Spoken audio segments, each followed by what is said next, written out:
Good to have you with us today, and we look forward to the worship service that we have. Let me, before I begin, welcome Sister Walcott with us. Happy to have you, sis, with us. And we pray that God will be with us today as we worship together. Last time I was here, a couple of weeks ago, we dealt with the subject, the surety of Adventism. If I were going to rename this topic, the 10 Kings, it would be that I would call it the surety of prophecy. Today we're going to take a look at that, and to let you know that God's Word is so complete and so thorough that everything that happens in this world today can be found in the Scriptures. Amen. Let us bow our heads as we pray. Heavenly Father, we thank you for bringing us safely here this morning. We thank you for all the blessings that you have granted to us, the protection during the week, and for the hours that you have given us of extended life. We ask, Lord, that you would help us to use the time that we have wisely so that everything that we do and say might be according to your will. This is our prayer in Jesus' name. Amen. Amen. All right, now today we take a look at 10 Kings, and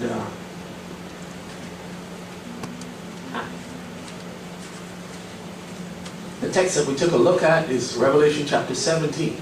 Now, I want you, if you can, I want you to take notes, because it's important that you remember some of the things that we talk about today here, and they are applicable beyond just it being a sermon. Now, Revelation 17 is a very serious text, and it starts this way. So he carried me away in the Spirit into the wilderness, and I saw a woman sit upon the scarlet-colored beast, full of names of blasphemy, having 7 heads and 10 horns. And here is the mind which hath wisdom, verse 9 says. The 7 heads are 7 mountains on which the woman sitteth. And then verse 12 says, and the 10 horns which thou sawest are 10 kings. Now, what is important here is this sentence, 10 kings, and the next important sentence is, which have received no kingdom as yet. Now notice, we don't have the time this morning to go through it, but if you go back through Revelation, you remember that in Revelation chapter 13, there are 2 beasts. There's one that comes up out of the sea, and there's one that comes up out of the what? Out of the what? The earth. All right. One that comes up out of the earth. In Daniel chapter, and those 2 beasts have power. The first beast that came up in Revelation chapter 13 is the papacy, and we all know that the papacy began to have its real world power in the year 538. What year did I say? 538. So that text cannot be referring to that original papacy back in 538. Now we also know that the second beast that comes up, the one that comes up out of the earth, refers to the United States of America, that receives its power. The starting of the United States of America is 1776, when the Declaration of Independence was given. So notice it can't be referring to that, because America has already received its power. But notice it says that these 10 kings which have received no power as yet, but they receive power as kings 1 hour with the beast. Means it's going to receive power together at the same time that the beast receives its power.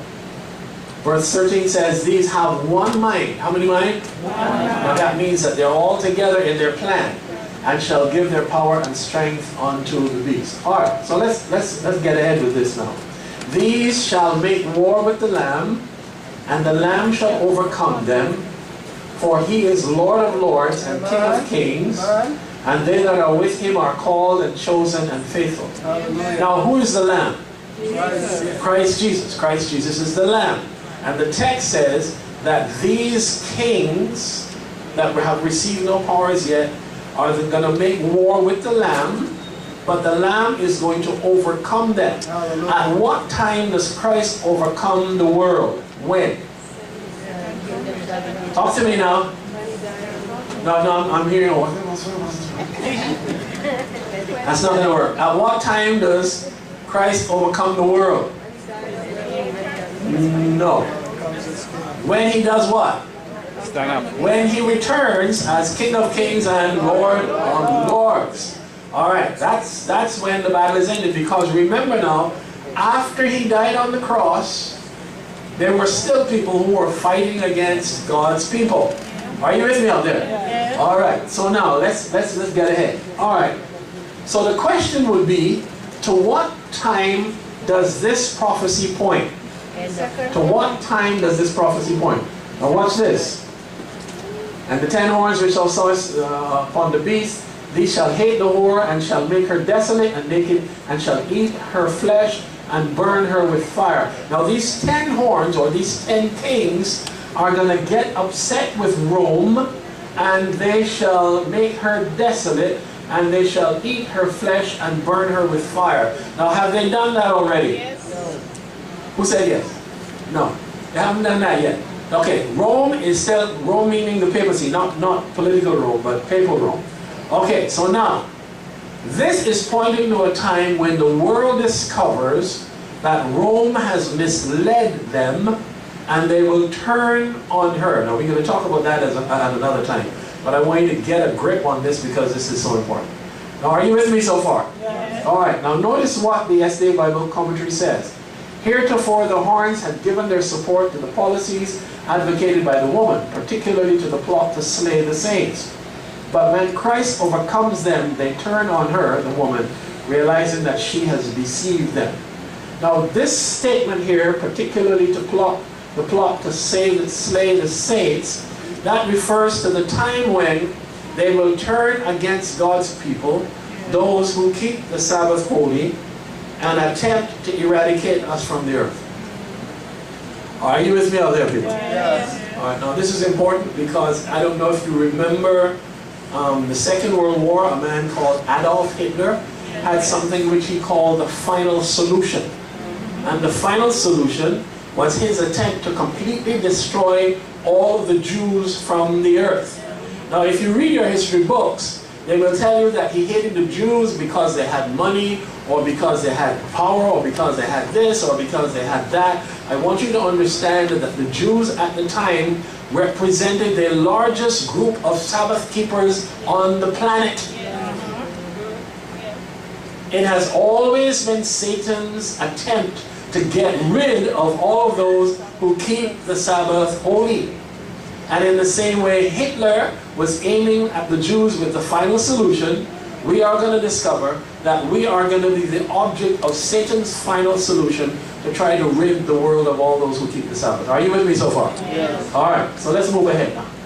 Alright, now in the book Maranatha, this is one of our books. It says, Revelation chapter 17 verse 12, that the 10 horns which thou sawest are 10 kings which have received no powers yet. And then right under that, at the beginning of the chapter 179, it says, as we approach the what? Last crisis. Come on, talk to me. As we approach the what? Last crisis. Okay, now the last crisis, and I'm taking time building this thought because I want you to get this. The last crisis comes just before Jesus comes. It will be the last battle. It will be the final confrontation. So the last crisis, as we approach the last crisis, it is a vital moment that harmony and unity exist among the Lord's instrumentalities. The world is filled with storm and war and variance, yet under one head, the papal power, the people will unite to oppose God in the person of his witnesses. Are you with me, people? Yes. Now that's you. And that's me.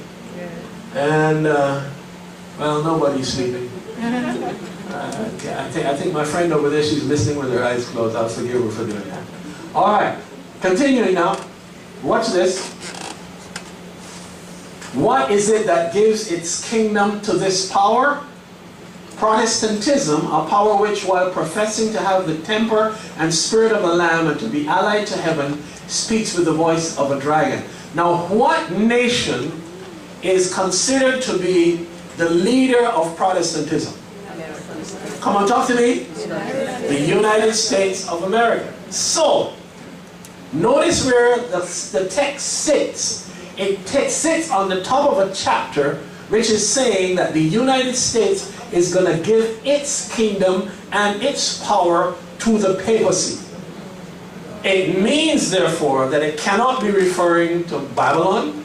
It can't be referring to Medo-Persia. It can't be referring to Greece. It can't be referring to political Rome. Right?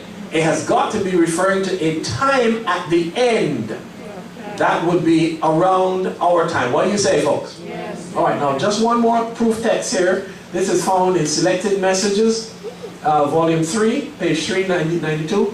These have one mind.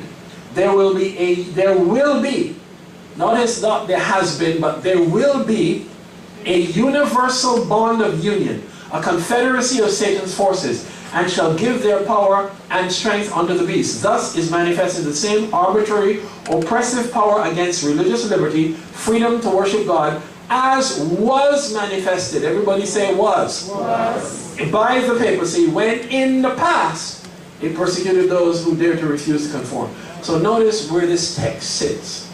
I didn't say so. Scripture said so. Spirit of prophecy said so. It sits at the end time. Alright. Now once we establish that, in the warfare to be waged in the last days, in which days? Last days. There will be united in opposition to God's people all the corrupt powers that have apostatized from allegiance to the law of Jehovah. In this warfare, the Sabbath of the fourth commandment will be the great point of issue, for in the Sabbath commandment, the great lawgiver identifies himself as the creator of the heavens and the earth. All right. Now, in a book called Vaticanism Unmasked, and this guy is a Puritan living in the 19th century, he says the following on page 3. The papal church is a human institution which throws her religious robes over the whole civilized world. Now, incidentally, I want you to know that the person who wrote this is not an Adventist. He's a Puritan, but he's not an Adventist. The Pope usurps the authority of Jesus Christ as the supreme head of the church militant on earth and claims the right to rule the world in God's stead. This audacious claim is rigidly enforced in all parts of the world by military power. Continuing, at the command of the Vatican. In a republic like this, and he's talking about the United States now. My friend over there, somebody touched my friend over there. She's, okay, we got you now. All right. In a republic like this, diplomacy, strategy, intrigue, and all manner of fraud and deception are used according to circumstances until the civil power is under control, after which obedience to the supreme pontiff is the law of the land. And that's a man called Joseph Warren Alden, Vaticanism Unmasked. So he's not an Adventist, but he understands what Rome is planning to do. Are you with me so far? Yes. All right, now. And a book called Mankind at the Turning Point. This is the book written to something called the Club of Rome. It said the following. The Club of Rome had its beginnings in April of 1968 when leaders from 10 different countries gathered in Rome at the invitation of Aurelio Pesci, an Italian industrialist with close ties to Fiat and Olivetti corporations. Now, in a book written by a man called Gary Carr, En route to global occupation, Gary Carr is the former Europe and Middle East trade specialist for the Indiana government. While in that position, he traveled extensively overseas, working closely with the economic staff of American embassies on trade-related projects. Now, the reason why I'm doing all this is because I want you to understand that this man is not an Adventist, he's not a minister, and he has not done any research into prophecies, but he's just telling you what he has observed. Now, notice this. During that time, he learned of efforts underway to establish a one-world political financial system. He also discovered there was a religious motivation connected with these developments. All right, now this is Gary Carr talking. All right, so now we got the picture. Revelation chapter 17 says that there are 10 kings that have received no power as yet, but that they will give their power 1 hour, that is at the same time, to the beast. We understand that the beast is who? The beast is who? The papacy. Come on, talk to me. The beast is the papacy. All right. And now we have these secular writers, these people who have no affiliation with the church, making the point that Rome has this plan. Now watch this. In this book, the same book, En route to global occupation, Gary Carr says the following. The organization claims to have the solution for world peace and prosperity. However, these solutions also always seem to promote the concept of world government at the expense of national sovereignty. The Club of Rome has been charged with the task of overseeing the regionalization and unification of what? The what? Entire world.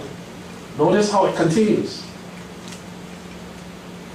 The Club of Rome's findings and recommendations are published from time to time in special, highly confidential papers, which are sent to the power elite to be implemented. On the 17th of September in the year 1973, the club released one such report entitled Regionalized and Adaptive Model for the Global World System. The document reveals that the club has divided the world into what? 10 political economic regions, which it refers to as what? Kingdoms. Now, if you get the book, as a matter of fact, I think En Route to Global Occupation can be acquired in PDF. So if you go on if you go into Google and put in PDF : En Route to Global Occupation by Gary Carr, you should be able to download the entire book for free when you have to go to buy it. If you buy it, it'll probably cost you less than $10, but it's worth having the book because it will amaze you how accurately it describes what the scriptures say without any kind of religious intent whatsoever. And here, in the book itself, you will find that picture. Now that picture is the description of how the Club of Rome has divvied up the world into 10 separate economic systems. Now, is everybody with me? Yes. Now, if you're not with me, you got to wake up at this point. And I don't mean sleeping with your eyes closed. I mean sleeping with your eyes open. All right? Now, it's important that you get this. Now, watch this. I'm going to go through the regions. And I want you to watch something very, very carefully. Region number 1 is North America, of course. And the reason why it's North America, it also has an economic connection. And the economic connection in North America. Notice that North America contains Canada, the United States, and Mexico. Are you with me? All right. Now that's what the NAFTA is. North America Free Trade Association. Everybody say after me. North America Free Trade Association. Now notice. It's been combined like that already. And I'll show you how long it has been. In region number 2, it's the European Union, which combines all of Europe. Region number 3 is Japan. Ever since the Second World War, after we beat the stuffing out of Japan, then we rebuilt the country and made it into an economic giant. That is one of the reasons why, to this day, the Japanese products are so popular in the world. Let me just make something clear to you. When you hear about the Japanese economy doing great and doing wonderful, most of the people who invest in the Japanese economy are the rich men of the world. They are not necessarily Japanese, but the wealthy men in the world, which we don't have time to talk about this morning, but they invest in the most important companies worldwide. It does not matter which country it is, as long as they have the money, they will invest in it. Are you with me, people? Yeah. All right. Same thing is happening in China right now. All right. Region number 4 is Australia and South Africa.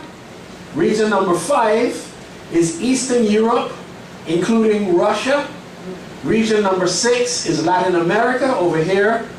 And region number 7, and this is important, watch this now, is North Africa and the Middle East. North Africa and Middle East. Now we're going to come back to that because that's going to be the focus of our message this morning, and I want you to see something. Region number 8 is Tropical Africa. That is the center of Africa here. Region number 9 is South and Southeast Asia. That is South and Southeast Asia. And region number 10 is China. Region number 10 is China. Now, all of these have been set up since 1973. What year did I say? 1973. And they operate based on how they have been set up. Let me just show you something else here. In 1994, the North American Free Trade Agreement was agreed upon. In 1993, the European Union was formally established. In After the Second World War, the Japanese economy was put together, and the economic history of Japan is one of the most studied for its spectacular growth after the Restoration. And let's see, region number 4, Australia and South Africa joined together, and in October 2006, that was set up as a region. In Eastern Europe and Russia came together in 1989, and if you remember, it was in 1989 that the Soviet Union was disintegrated. I don't know if you remember that. You probably wouldn't remember the date, but it was in 1989 that that happened. While the Soviet Union was in disintegration, it was coming together in an economic union. Are you with me out there so far? All right. And in 1991, the Treaty of Ascension was brought together Latin America. In 1983, South and Southeast Asia came together, and that included countries like India, Bangladesh, Pakistan, Nepal, Sri Lanka. Anybody here shops at Walmart? Yeah. Okay, good. Want you to know that most of the stuff that is sold at Walmart, one of the reasons why the prices are what they are, is that the manufacturing happens in South and Southeast Asia. I was looking at a documentary just this week. It's slave labor in that part of the world. One of the reasons why you can buy a shirt for like $7 to $10, you can walk through a store and get things for less than double-digit dollars, is because that there are people in that part of the world working in factories and who are locked in those factories for anywhere between 12 and 16 hours and are being paid the equivalent of 18 cents per hour. Now, I'm not trying to disturb your shopping from here on, but I just want you to know, and and the interesting thing about it is that Americans have got so accustomed of being able to go and buy things for a low price. Well, it ought to occur to you that if you're going to buy this tie, and you buy this tie for $12, somebody somewhere made it for very little money. Because if the store can ship it and sell it for 12, it means that they're making a tremendous product somehow. You go to some of these factories and you find that these people, majority of them women, a lot of them children, and they're working for 12 to 16 hours, and they are locked in these buildings for all of this time and made to work. And if they do not fulfill their quota for the day, they lose their job. And these people cannot afford to lose their job, because the little bit of money they are getting is all the money they get. Are you with me, people? All right, so probably it'll take, now I'm not sending you out to buy an expensive shirt thinking that you're helping somebody, because those thieves in the product industry will sell you an expensive shirt and still get it made with slave labor. But I want you to understand that this world is cut up in these denominations for that reason. And number 10, China began its economic reforms in 1978. All right, now, have you noticed something? Let me see if anybody is really smart here and paying attention. Have you noticed anything? Who's sharp? Sister P, you noticed anything? Or you only had 3 seconds to answer that. Sister Debbie, you noticed anything? Okay. Kenyan, you noticed anything? I know you're sharp, dude. You notice anything? Anybody? They come together. Uh-huh. Huh?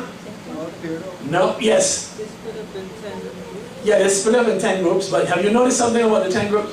The economic reform. Yeah. Yes, sir. Man, I gotta give you a quarter, man. Hold it.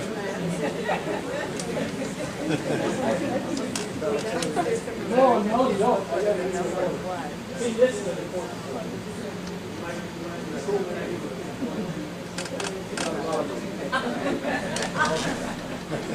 All right. Now, if you notice, thank you. If you notice that all of the rest of the regions have been set up, Except which one? 7. Notice they all have been set up. I'm going to go through it really quickly again for you. Notice that they all have names already. They're all set up in a particular way. But North Africa and the Middle East, they are not set up in any economic union. All right. All of them except North Africa and the Middle East. Now these are the countries involved in North Africa: Morocco, Algeria, Tunisia, Libya, Egypt, Sudan, Jordan, Syria, Iraq, Kuwait, Saudi Arabia, Yemen. Have you noticed that in all of North Africa and the Middle East there is conflict of one sort or the other?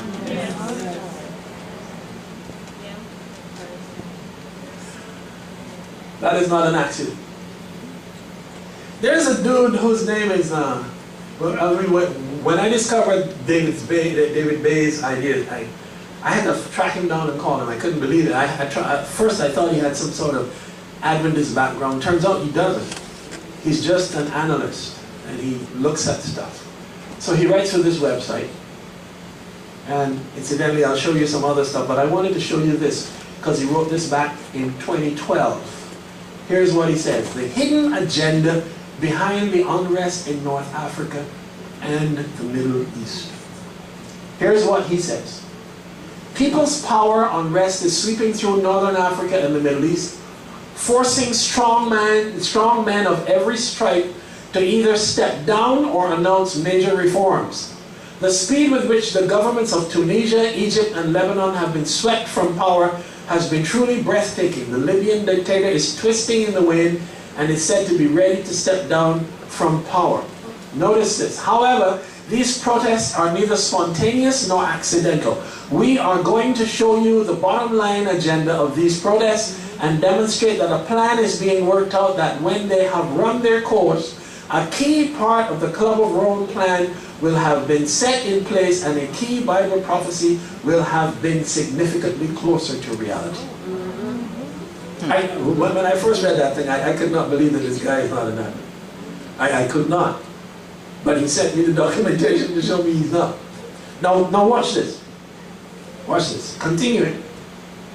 In Esquire magazine, an article by a man called Thomas Barnett. He writes an article called The Pentagon's New Map. In other words, he's describing here what the Pentagon plan for the world is. Notice how it lays out.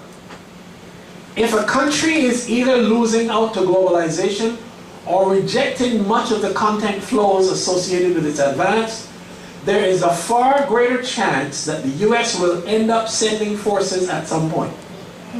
Conversely, if a country is largely functioning within globalization, we tend not to have to send our forces there to restore order or eradicate threats. Are you listening to me, Bingo? Yes. All right. Interesting thought. Now you would think that when you turn your television on and you see people being gassed up in Syria and all kinds of stuff going on in different parts of the world, you would say, well, the world is just a terrible place. And you would not make the connection between what is happening there to what the Bible has foretold. This is not an accident. And these people are serious. They've been trying to get rid of Assad for a long time. But for some reason Assad is just not giving in. I don't know what he thinks he has, and I don't know how long he thinks he's going to last. But ultimately, what happened to Saddam Hussein will happen to him. All right? Because the powers that be are the powers that be. And what most of you don't realize is that the biblical statement about the United States of America is absolutely true. Obama has no choice. He's going to have to send his missiles into Syria because he has to. Because America is the tip of the spear. You see, you can bring the House of Commons together in Britain and vote that they're not going to war. France can decide if they want that they're not going to go with them. Saudi Arabia can decide that they're not going to go with them, but the Saudis don't have to go. The Saudis will finance the effort, but America is the tip of the spear. This is why when you hear people saying the United States of America is not the policeman of the world, no, they're not. But remember what Revelation chapter 13 and verse 11 says. And I saw another beast coming up out of the earth, and he had 2 horns like a lamb, but he spake as a dragon. And he gave his power unto the beast. Meaning that his power was utilized as the brunt force for everything that the beast had in mind. And that's what you see happening right now. Now, I don't want you to sit here in Elim this morning and think that this only applies to wars overseas. No. I want you to know that the same, and I want you to listen to this now.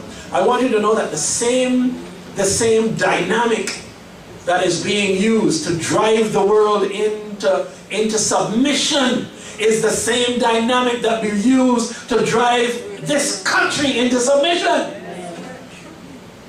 The people who work for McDonald's can demonstrate all they want.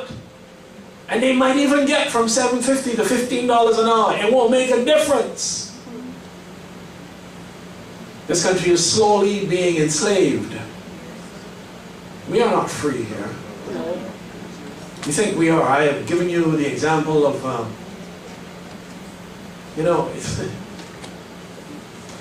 if you put a mouse in a box, shoe box, it'll soon discover that it only has a few inches to run. Am I right or wrong? Yeah.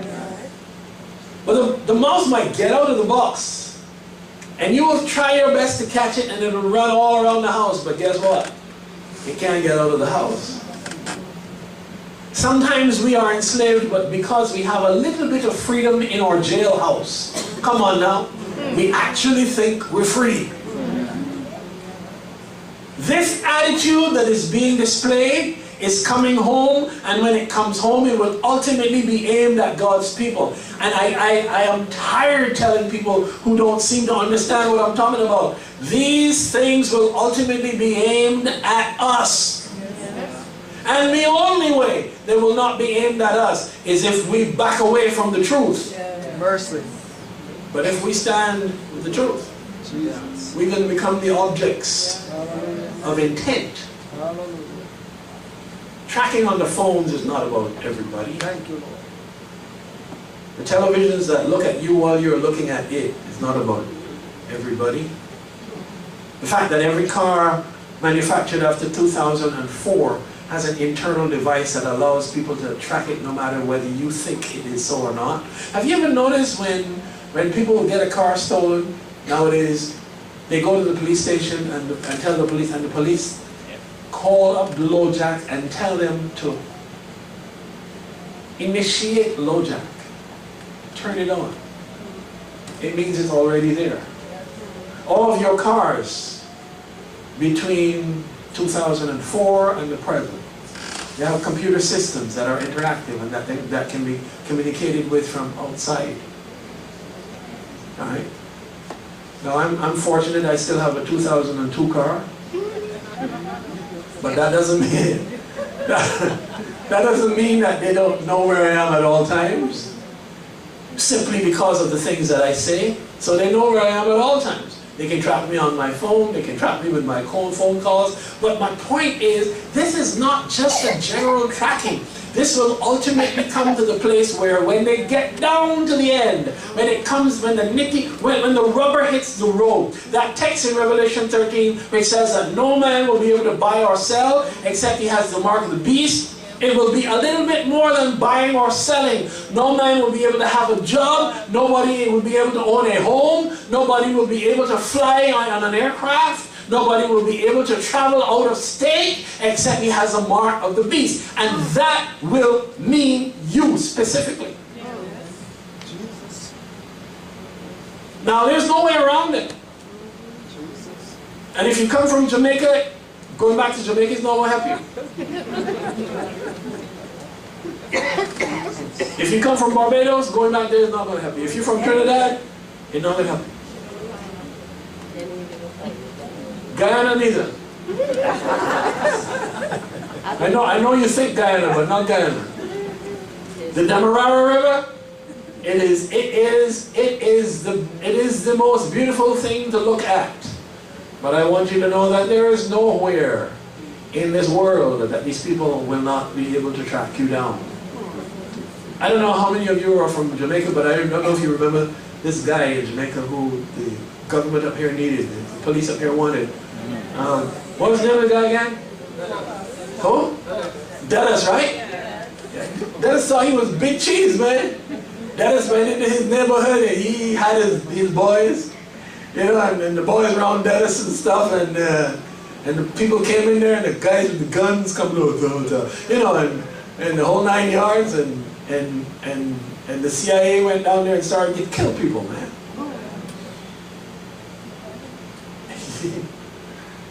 I wouldn't tell you what CIA really stands for. I thought you wouldn't go there this morning.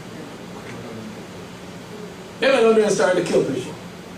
Dennis ended up calling them and telling them, listen, I'll come. I'll come. That's the dragon speaking. That's where we are. Let me say it again. When you look at the news and you see, and you know, I hope you guys are not sitting down up in your house watching daytime. They still have daytime television, those the young and the restless. And I call them the young and the foolish. You still have those things? I went in my house the other day and I turned on and I saw in this show, Maury. Who are these people?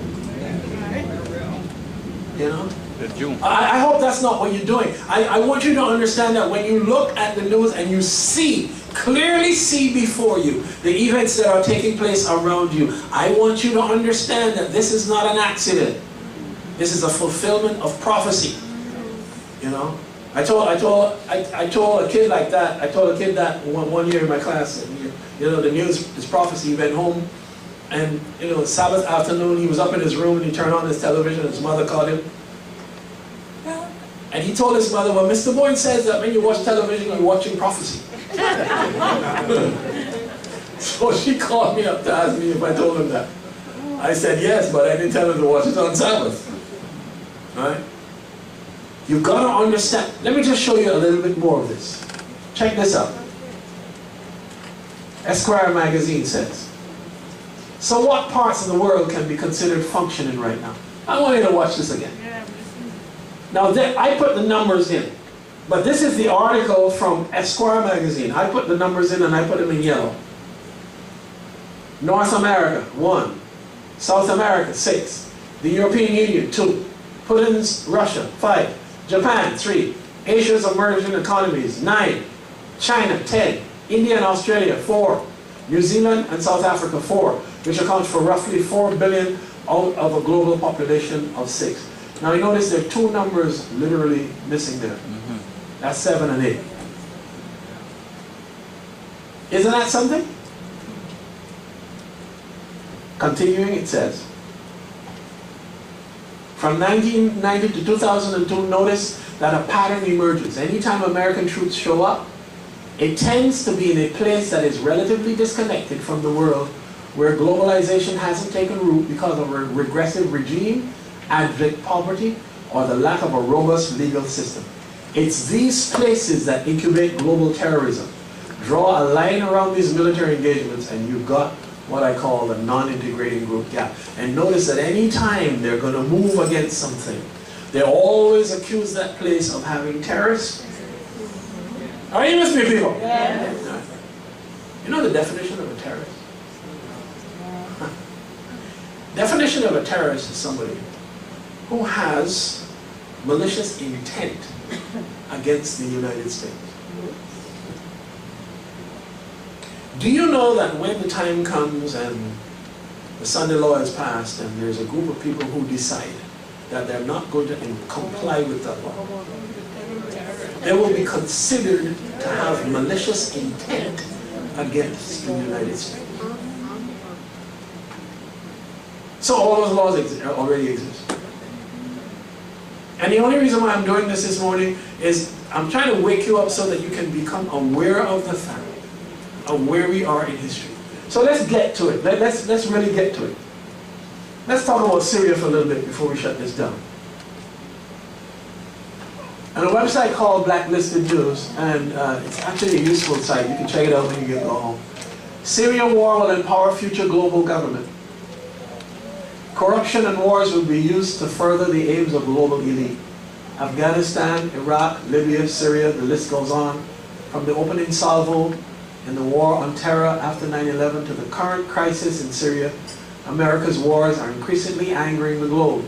Global government, the long-term dream of globalist technocrats responsible for these provocations, could rise from the ashes of global warfare. Continuing, the shape of the globe could very well be radically altered by the Syrian crisis.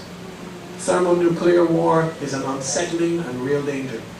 Russia has warned the United States that there will be catastrophic consequences in the event of a US-led strike on Syria. Now, I don't know if you know that. I don't know if you saw that. But that's true. I personally, if I were an analyst and somebody asked me politically, I personally don't think that Putin right now would start a war with the United States of America. But just the very idea that he would say that means that the only reason why these guys are not off and running is because of Revelation chapter 7 verse 3, which says that God has placed 4 angels to hold what? These guys are ready. Ready to get going. Motivated by Satan. You see, Satan figures out that before Christ comes, if he can destroy as many people as possible, he could destroy. If he can destroy as many as possible, because he knows he's lost the battle already. He knows he's a dead duck. His entire intent here is to kill as many people as possible, and especially God's people. And the idea, and there's a struggle going on. You know, I wish sometimes you could hear the battle that is being fought. You know, fortunately the angels operate in a different dimension. You know, all day long there's this evil angel trying to lead you into sin and then kill you. Do you know that? Those bad decisions that you have made, those opinions that fly into your head, those moments when you step off holy ground in your thinking. Do you know that there's an evil angel just waiting there to kill you on the spot because he knows that if he can get you dead at that moment, there is no chance of salvation? Do you know that there is a mighty angel from heaven that steps in between him and you? And all around you there's silence, and you think, oh, it's a beautiful day and the breeze is blowing and everything is fine, when in actual fact, in the other dimension, there's a war going on for you.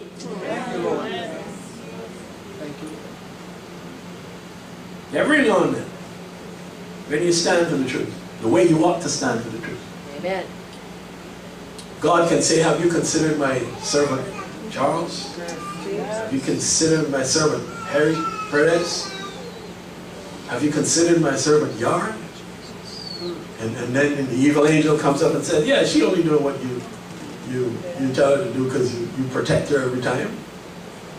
Give me a chance out of her, I'll show you something. Can God take, listen to me, look at me. Can God take a chance with you and say to the devil, as he said about Job, can God take a chance with you and say, do your worst?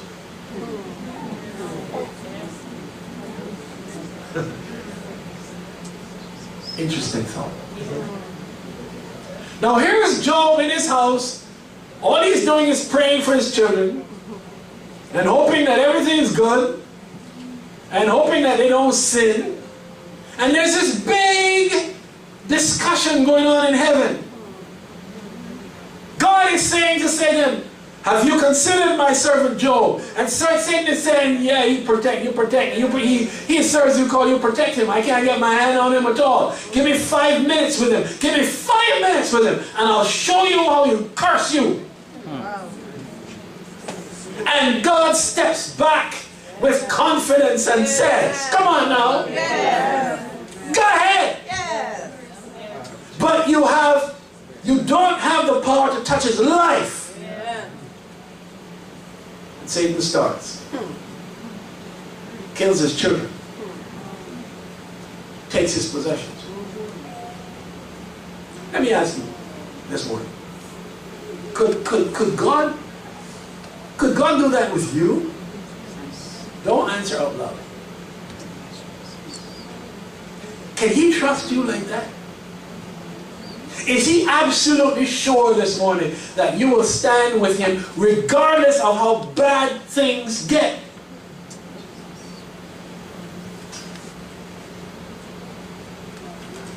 It's a question that you need to ponder. It truly is.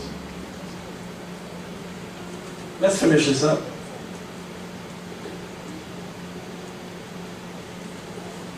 Let's finish this up. Let me go beyond this because I don't want to.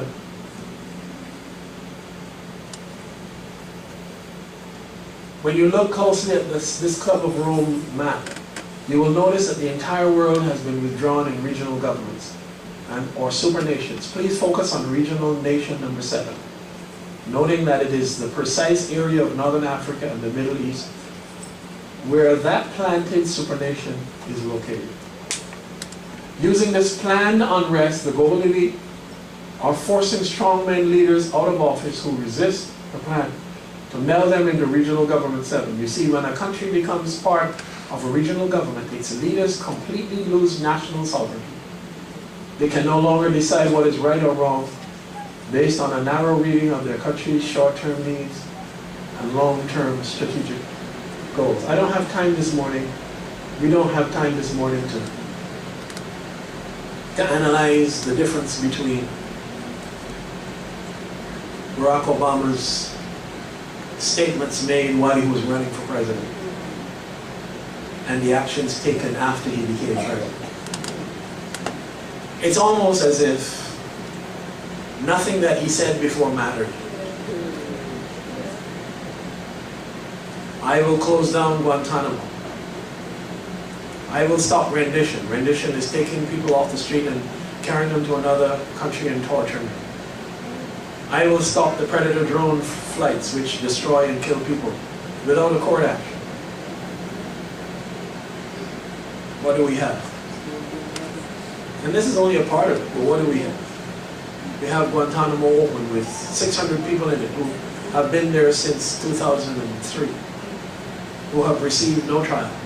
Some of them have been proven to not even be terrorists. We have the Predator drones that have killed more during the time that this young man has been president than when George Bush was president. You see, he made a very interesting discovery. He made the discovery that he does not run this country. Amen.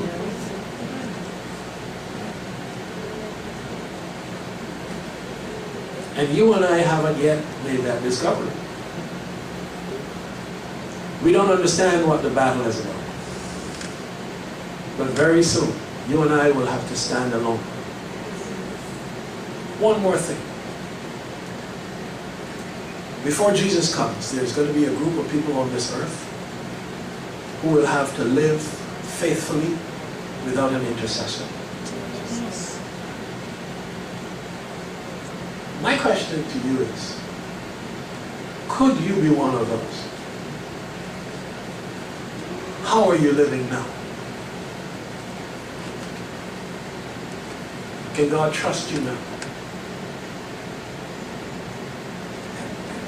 The things that you did just in this last week, were any of them an embarrassment to Him? These are important questions to answer. This morning, as I stand before you, I want to reconsecrate my life to Christ. I want to say, Lord, if I have embarrassed you or not properly represented you, then I ask for your forgiveness. I ask that you would help me to stand so that peradventure Satan challenges you regarding me. You will be able to say, for sure, have you considered my servant Cameron? This morning I want to challenge you. I truly do want to challenge you. To say to God what I just said to you. Ask Him for that power so that you might be a true representative of His. That He will not be embarrassed because of anything that you do or say. If you would like to say, Lord Jesus, I want to stand with you. I recognize where we are today and I want to stand with you. Would you please stand with me where you are?